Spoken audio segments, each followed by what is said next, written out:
Olsun gönlümü kayır, olsun süzgün bağır, kayıda çalışsın, bosturanın ayrı, bosturanın ayrı, kayıda çalışsın.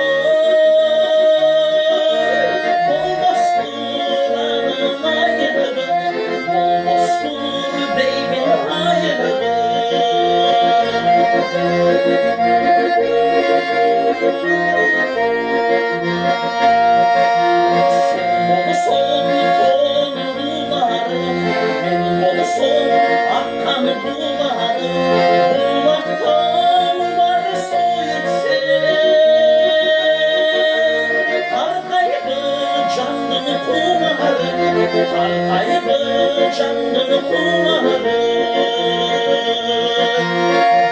bulmaktanlar su yüksek.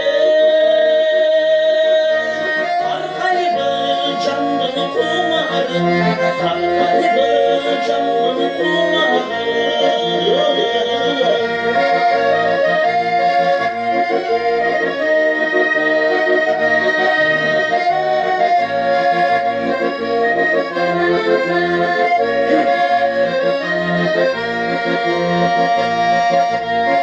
Şöyle şanları kökünden, cazayı sonu gökten, elçire gitti yetişirdi.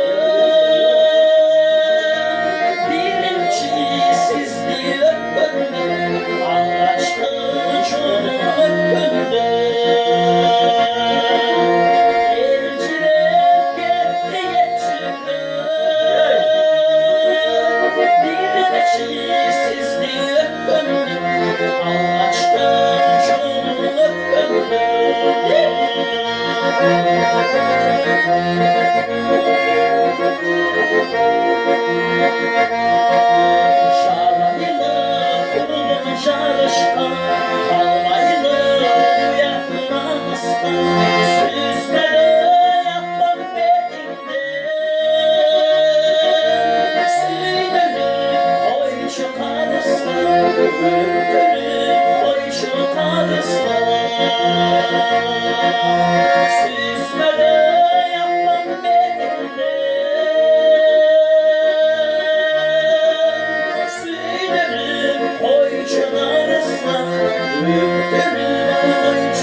Koy çıkarsa